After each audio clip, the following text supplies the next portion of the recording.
नमस्कार, मी स्नेहा. आपण पाहताय साम टीव्ही. आमच्या साम संजीवनी या आरोग्य विशेष कार्यक्रमात आपलं स्वागत. आज आपण महिलांमधील मधुमेह आणि एपिलेप्सी याविषयी जाणून घेणार आहोत आणि त्यासाठी आमच्या साम टीव्हीच्या स्टुडिओत आलेले आहेत रूबी हॉल क्लिनिक वानवडीचे दोन वरिष्ठ सल्लागार डॉक्टर्स. आपल्यासोबत आहेत डायबेटोलॉजिस्ट डॉक्टर अमित सकारिया, तसंच आपल्यासोबत आहेत न्यूरोलॉजिस्ट डॉक्टर निलेश पळसदेवकर. तुम्हा दोघांचंही स्वागत डॉक्टर.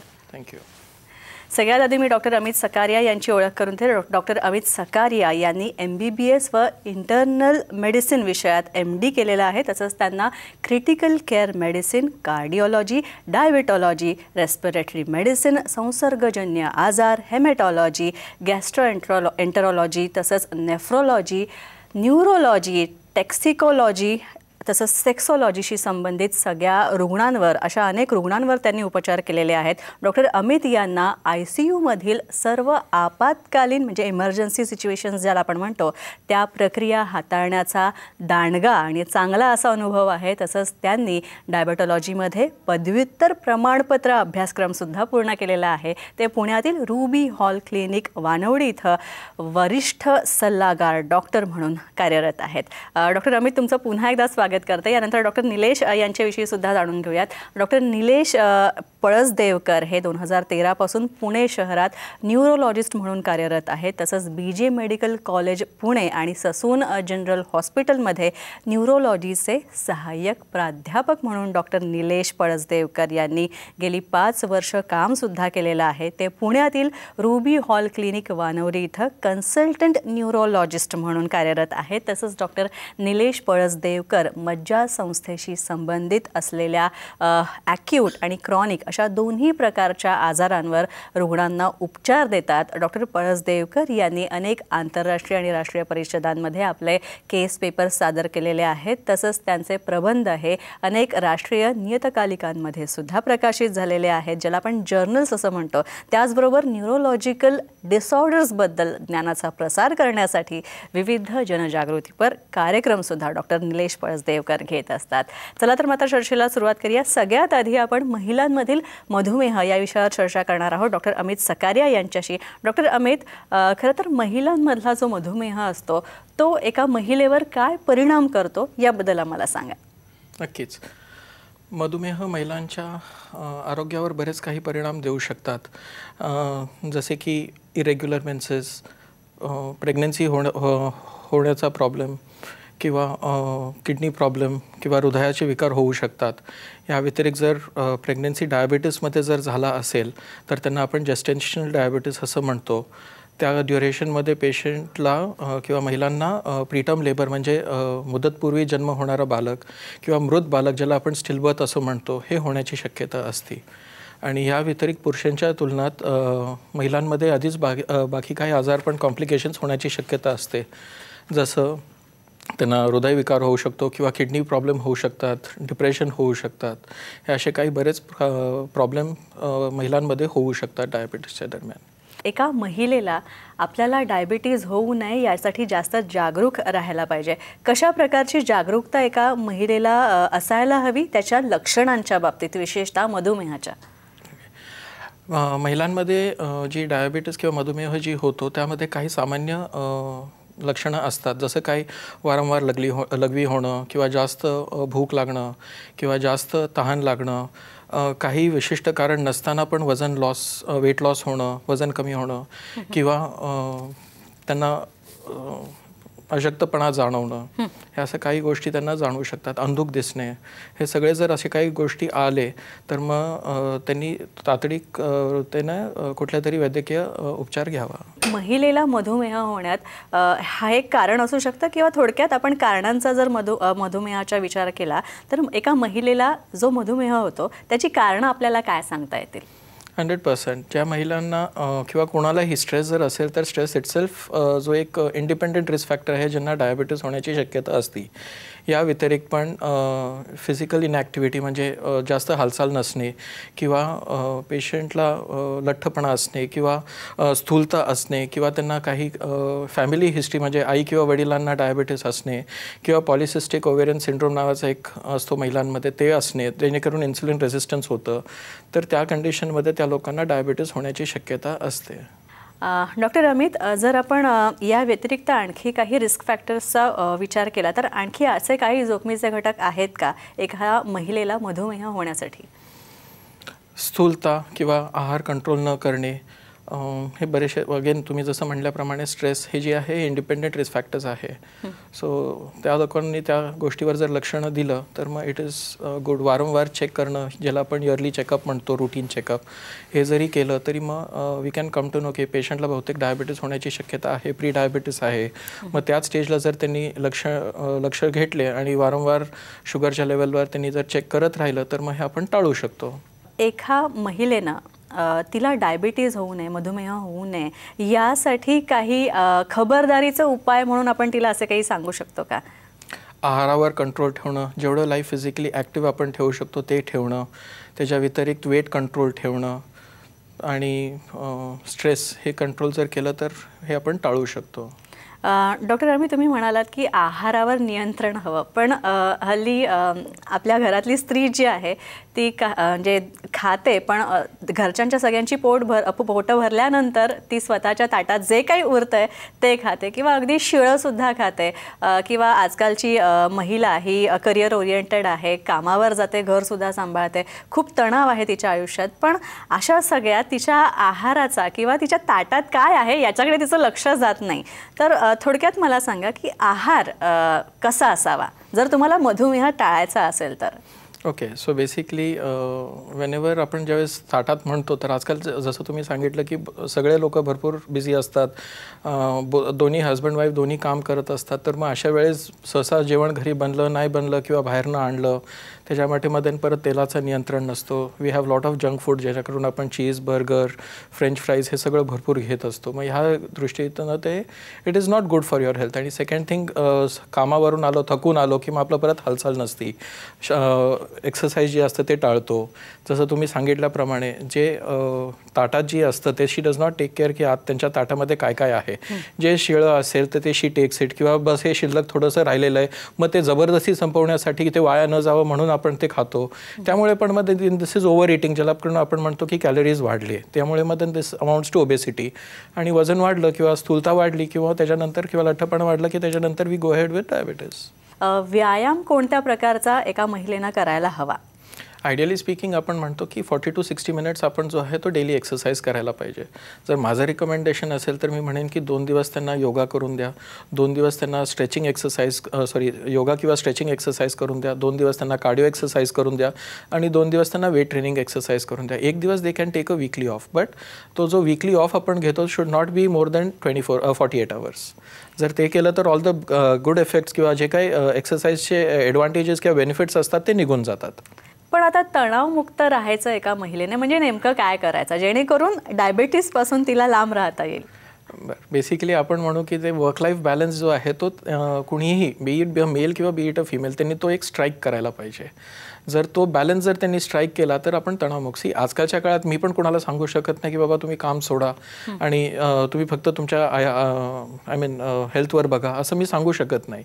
पण येस, जर तसं असेल तर जरी काम जर करत असाल तर द मोमेंट त्यांनी जर ते आपण लॅपटॉप किंवा त्यांचं जे काय घरी आले देन ते ऑफिस त्यांना बाहेर सोडून she has to concentrate on her and her family itself. मग ऑफिसचे टेन्शन किंवा घरात यायला नाही पाहिजे आणि घरातही जे काय टेन्शन असेल दॅट शुड बी म्हणजे त्याच्यावर ते आपण काहीतरी सोल्युशन काढायला पाहिजे रादर दॅन त्याच्यावर विचार करून टेन्शन वाढवण्यापेक्षा. नक्कीच. डॉक्टर अमित, धन्यवाद. तुम्ही आम्हाला महिलांमधील मधुमेहाविषयी खूप छान माहिती दिली. यानंतर आपण साम संजीवनीमध्ये एक छोटासा ब्रेक घेणार आहोत आणि ब्रेकनंतर मी डॉक्टर निलेश पळसदेवकर यांच्याकडे जाणार आहेत आणि निलेश पळसदेवकर आपल्याला एपिलेप्सीबद्दल माहिती देणार आहेत. त्यामुळे लवकरच परत येतोय, कुठे जाऊ नका. ब्रेकनंतर लवकरच भेटू.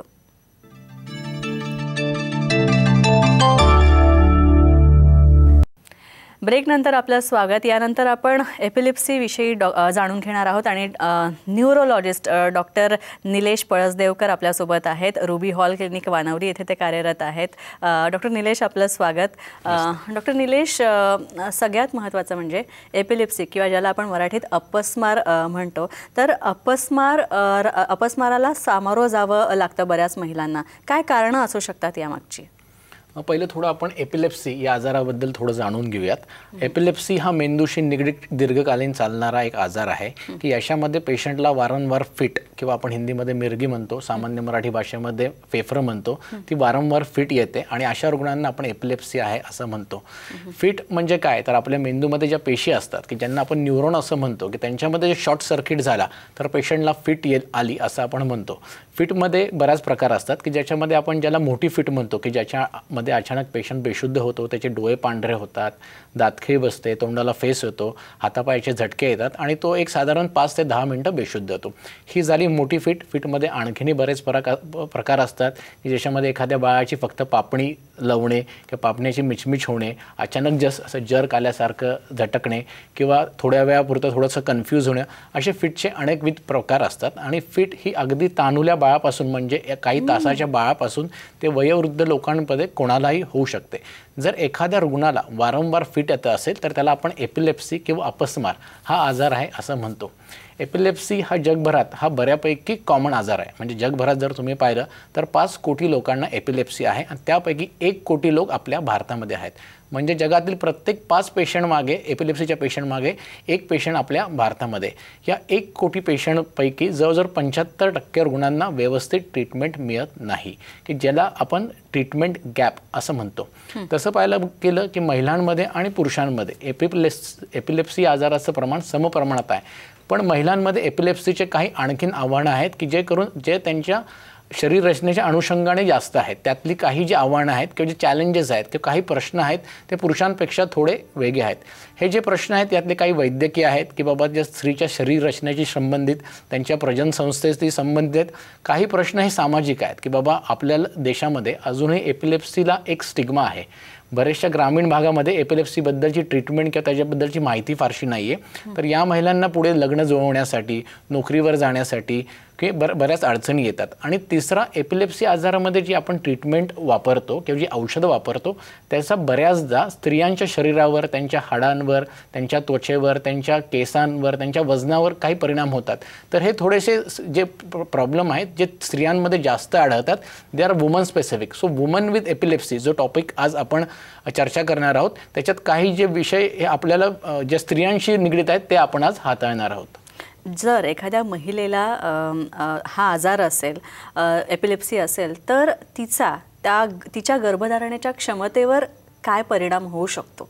आता याच्यामध्ये हा असं एखाद्या पालकांना आपण सांगितलं की तुमच्या मुलीला एपिलेप्सी आजार आहे तर त्यांचा पहिला प्रश्न होतो, आता ही तर मुलगी आहे, हिचं लग्न होणार आहे, दुसऱ्याच्या घरी जाणार आहे, मग या बाबतीमध्ये कसं करता येईल? तर एक गोष्ट आहे की बहुतांश एपिलेप्सीच्या पेशंट्समध्ये गर्भधारणेमध्ये प्रॉब्लेम येत नाही, पण काही गोष्टी निश्चित या लोकांमध्ये वेगळ्या असतात की ज्यांचा जो प्रजनन दर आहे की ज्याला आपण फर्टिलिटी रेट असं म्हणतो, तो इतर जो सामान्य महिला आहे त्यापेक्षा थोडासा कमी असतो। याला बरीच कारणं असू शकतात की ज्या कारणांमध्ये असं की त्यांचे सायकल्स किंवा त्यांचे थोडेसे हॉर्मोनल इम्बॅलन्स असल्यामुळे सायकल्स इरेग्युलर राहू शकतात। कधी कधी त्यांच्या सायकल्समध्ये बीजच तयार होत नाही की ज्याला आपण अनओव्युलेटरी सायकल, म्हणजे तिची मासिक पाळी तर येते पण त्याच्यामध्ये बीज तयार होत नाही। आणि एपिलेप्सीची काही औषधं अशी असतात की ज्याच्यामुळे ह्या महिलांचं थोडं वजन वाढल्यामुळे त्यांना पॉलिसिस्टिक ओव्हरियन डिसीज नावाचा एक आजार होऊ शकतो। तर ह्या गोष्टी जर झाल्या तर त्यांना ज्या प्रजनन क्षमतेत थोडीशी घट होऊ शकते, पण जर त्यांनी त्यांच्या स्त्रीरोग तज्ज्ञांशी आणि त्यांच्या न्यूरोलॉजिस्टशी जर व्यवस्थित संवाद साधला तर ह्यापैकी बहुतांश महिला व्यवस्थित गर्भधारणा राहू शकते आणि त्यांचं गर्भ हे निरोगी आणि सुदृढ हे असू शकतं। तर याकरता सर्वात महत्त्वाचा आहे संवाद। आपल्याला काय आजार आहे, आपल्या प्रेग्नन्सीमध्ये काय अडचणी येऊ शकतात, आपण जी औषधं घेतोय त्याचा गर्भधारणेवर परिणाम होऊ शकतो का, त्याचा होणाऱ्या बाळावर काय दुष्परिणाम होऊ शकतो का, जर आपली प्रेग्नन्सी प्लॅन्ड असेल तर त्याची कल्पना त्यांच्या न्यूरोलॉजिस्टला 1 वर्ष अगोदर देणं गरजेचं आहे। आणि ह्या सर्वांची सविस्तर चर्चा जर त्यांनी त्यांच्या न्यूरोलॉजिस्टवर केली तर एपिलेप्सी असणाऱ्या बहुतांश महिलांमध्ये गर्भधारणा किंवा प्रेग्नन्सी किंवा त्याच्यानंतर जे स्तनपान आपण म्हणतो ब्रेस्ट फिडिंग, त्याला काही अडचण येईल असं मला वाटत नाही। एपिलेप्सीमुळे कुटुंब नियोजन आणि जन्मदर यावर काही परिणाम होऊ शकतो का? जसं मी असं म्हटलं की एपिलेप्सी आणि प्रेग्नन्सी या दोन्ही गोष्टीचं व्यवस्थित प्लॅनिंग होणं गरजेचं आहे. जर आम्ही दरवेळी पेशंटला विचारतो की तुमचं बाळाचं प्लॅनिंग कधी आहे, आम्हाला 1 वर्ष अगोदर तरी सांगा. आणि जर त्यांचं प्लॅनिंग पुढे असेल तर त्यांना कुटुंब नियोजनाच्या किंवा फॅमिली प्लॅनिंगच्या किंवा आपण सामान्य भाषेत कॉन्ट्रासेप्शनच्या काही पद्धती अवलंबल्या पाहिजेत. आता आपल्या देशामध्ये सर्वात जास्त जे कॉन्ट्रासेप्शनची पद्धत जी आपण वापरतो ती आहे गर्भनिरोधक गोळ्या. पण याच्यामध्ये एक प्रॉब्लेम असा आहे की एपिलेप्सीची जी औषधं आहेत त्याने ह्या गर्भनिरोधक ज्या गोळ्या आहेत त्या बेसिकली हॉर्मोनल पिल्स असतात, त्याची एफिकसी कमी होते. म्हणजे त्यांचं आपल्या शरीरातलं प्रमाण जवळजवळ 50% कमी होतं. का तर या एपिलेप्सीच्या औषधांमुळे हे जे गर्भनिरोधक गोळ्या आहेत ते आपल्या लिव्हरमध्ये लवकर नष्ट होतात. या अनुषंगाने काय होऊ शकतं, जर पेशंटला ह्या दोन्ही गोळ्या चालू असतील तर त्या गर्भनिरोधक गोळ्यांची एफिकसी कमी होते, अनवॉन्टेड किंवा अनप्लॅन्ड प्रेग्नन्सी राहू शकते. तर जेव्हा पण एखादी एपिलेप्सीची महिला असेल आणि ती गर्भनिरोधक गोळ्या घेत असेल तर तिने तिच्या गायनेकोलॉजिस्टशी आणि न्यूरोलॉजिस्टशी चर्चा केली पाहिजे की आम्हाला जर अशा कुठल्या गोळ्या चालू आहेत का की ज्याच्यामुळे गर्भनिरोधक गोळ्यांची एफिकसी कमी होईल. तर याच्या बाबतीत बरेच उपाय असतात. आपण थोड्याशा हायर स्ट्रेंथच्या हॉर्मोनल पिल्स वापरू शकतो किंवा आणखीन काही इंजेक्शन्स असतात किंवा काही कॉपरेटिव्हसारखे इंट्रा युटेराइन डिव्हाइसेस असतात, त्या गोष्टी आपण वापरू शकतो. तर यातून मार्ग निश्चित काढता येईल. काय होतं, एपिलेप्सीच्या पेशंटचं जर अनप्लॅन्ड प्रेग्नन्सी झालं तर ते फार अवघड होऊन जातं, कारण तिला ऑलरेडी एपिलेप्सीच्या गोळ्या चालू असतात. त्या बाळासाठी सेफ आहेत की नाही, तर ही अनप्लॅन्ड प्रेग्नन्सी बऱ्याचदा त्रासदायक ठरू शकते. म्हणून यावर सविस्तर चर्चा अगोदरच होणं गरजेचं आहे. अँटी सीझर्स जे मेडिसिन्स असतात, ती जी औषधं असतात, तर ती घेताना किंवा ती खरेदी करताना कोणत्या गोष्टींचा विचार करायला हवा? ॲक्च्युली जेव्हा पण एखादा एपिलेप्सीचा पेशंट आमच्याकडे येतो तेव्हा जेव्हा आम्ही त्याला जे ड्रग्ज देतो तर सर्वात पहिली आपली प्राथमिकता म्हणजे प्रायमरी गोल असतं की तिचे फिट कंट्रोल करणे, म्हणजे सीझर फ्रीडम, म्हणजे रिड्यूस इट टू 0, म्हणजे तिला फिट आलीच नाही पाहिजे. पण ही गोष्ट करताना एका स्त्रीच्या बाबतीत आपल्याला बऱ्याच फॅक्टर्सकडे लक्ष द्यावं लागतं. उदाहरणार्थ तिचं वय किती आहे, ती म्हणजे आत्ताच जस्ट ॲडोलसन्स किंवा हे चालू झालेलं आहे का, तिचं लग्न झालेलं आहे की नाही, लग्न झालं असेल तर आता लगेच तिचं बाळाचं प्लॅनिंग वगैरे आहे का, तर किती वर्षात किती दिवसात प्लॅनिंग आहे, या सर्व गोष्टी आपण करतो. आता जर आपण अँटी सीझर मेडिकेशन्स म्हणजे एपिलेप्सीसाठी वापरणारी जी औषधं आहेत आणि प्रेग्नन्सी याचा विचार केला तर यात अशी काही औषधं आहेत की जी घेतली तर बाळावर दुष्परिणाम होऊ शकतो. आणि ही औषधं जवळजवळ 6 महिने अगोदर आपल्याला बंद करावी लागतात. तर सर्वात प्रथम जर तुम्ही एपिलेप्सीमध्ये प्रेग्नन्सीचं प्लॅनिंग करणार असाल तर तुमच्या न्यूरोलॉजिस्टला सांगा की 6 महिने ते वर्षभरात आमचं प्रेग्नन्सीचं प्लॅनिंग आहे. मग ते न्यूरोलॉजिस्ट काय करतील की तुमची औषधं बदलायला सुरुवात करतील. जी औषधं एपिलेप्सी आणि बाळाच्या दृष्टीने सेफ आहेत ती औषधं चालू करतील. हे करण्यासाठी त्यांना 3 ते 6 महिन्याचा अवधी लागतो, कारण जर एखादं औषध आपण अचानक बंद करू शकत नाही, अचानक बंद केलं तर पुन्हा फिट येऊ शकते. पण आत्ता जी नवीन औषधं आपल्याकडे आहेत त्याने 98% म्हणजे 98% प्रेग्नन्सीमध्ये बाळाला काहीही प्रॉब्लेम येत नाही. जर प्रेग्नन्सी राहिली त्यावेळेस तुम्हाला अशी काही औषधं चालू असतील तरीसुद्धा आपण बाळाचं व्यवस्थित मॉनिटरिंग करू शकतो. त्याची वेळचे वेळी USG करून त्याची वाढ व्यवस्थित आहे का, त्याचे अवयव व्यवस्थित आहेत का, त्याला कुठलं एखादं डिसेबिलिटर नाही आहे का, ते रक्त आणि USGच्या माध्यमातून आपण शोधू शकतो. फक्त संवाद असणं अत्यंत गरजेचं आहे. नुसतं ब्रेस्ट फिडिंगच्या बाबतीतही तेच आहे की बरेचसे एपिलेप्सीची जी औषधं आहेत ती ब्रेस्ट फिडिंगमध्ये आपण वापरू शकतो. जर बाळाला ती औषधं तुमच्या आईच्या दुधातून गेली तर थोडं काही वेळापुरतं कदाचित बाळ झोपू शकतं किंवा थोडंसं एक्सायटेड होऊ शकतं. या व्यतिरिक्त एपिलेप्सीची औषधं देताना आम्ही स्त्रीवर कुठलाही कॉस्मेटिक परिणाम होऊ नये याची पण दक्षता घेतो.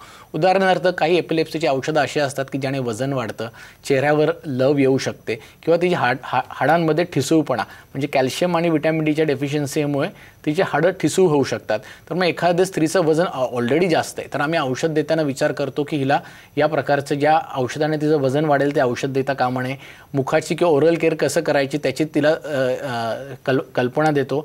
आणि जर एखाद्या पेशंटला एपिलेप्सीसोबत आणखीन मायग्रेनची डोकेदुखी असेल किंवा आणखीन थोडंसं अँझायटी असेल, डिप्रेशन असेल तर आम्ही एपिलेप्सीचे औषध देताना असं विचार करतो की त्याची 2 वेगवेगळ्या गोळ्या न देता या दोन्ही आजारांची एकच गोळी दिली तर ते जास्त बरं होईल. तर एखाद्या स्त्रीला आपण औषध देताना या सर्व गोष्टींचा विचार करूनच ती औषधं देण्यात येतात. अच्छा, आणखी एक महिलांनी एपिलेप्सी बद्दलच्या व्यवस्थापनासाठी आणखी काय केलं पाहिजे? बेसिकली ज्या महिलांना किंवा ज्या पालकांच्या मुलींना जर एपिलेप्सी झाला असेल तर त्यांनी सर्वात महत्त्वाचं घाबरून जाऊ नये.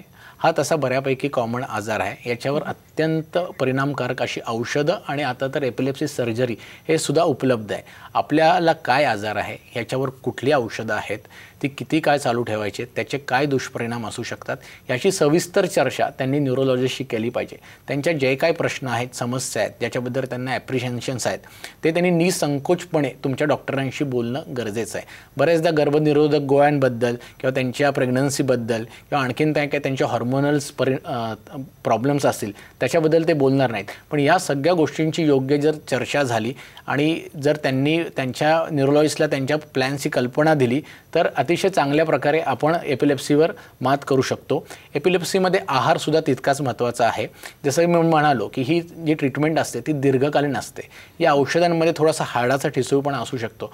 तर योग्य कॅल्शियम असलेला आहार घेणं, विटॅमिन डीचं सप्लिमेंट घेणं आणि जर ते प्रेग्नन्सी प्लॅन करणार असेल तर फोलिक ॲसिड नावाचं जे विटॅमिन आहे ते प्रेग्नन्सी प्लॅनिंगच्या 3 महिने अगोदरपासून चालू करणं गरजेचं आहे.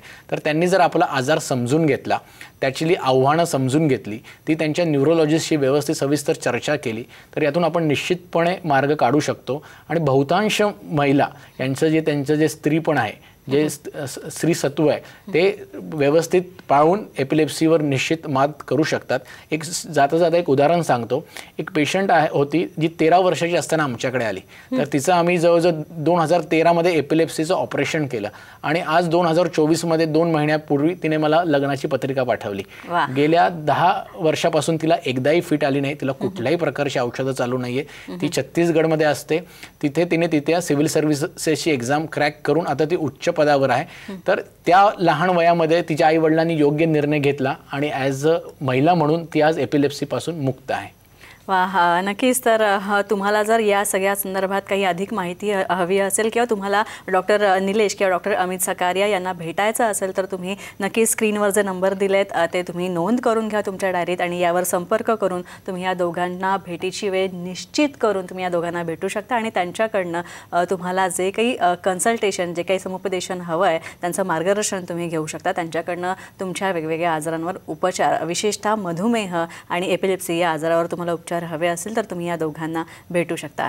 यानंतर आपण इथेच थांबतोय. डॉक्टर अमित तुम्ही इथे आलात, डॉक्टर निलेश तुम्ही इथे आलात आणि आम्हाला इतकी सुंदर माहिती दिली त्यासाठी खूप आभार तुमचे. थँक्यू. यानंतर आपण साम संजीवनीमध्ये इथेच थांबतोय. पुन्हा भेटूया नवीन विषयांसह आणि नवीन तज्ज्ञांसह. तोपर्यंत नमस्कार.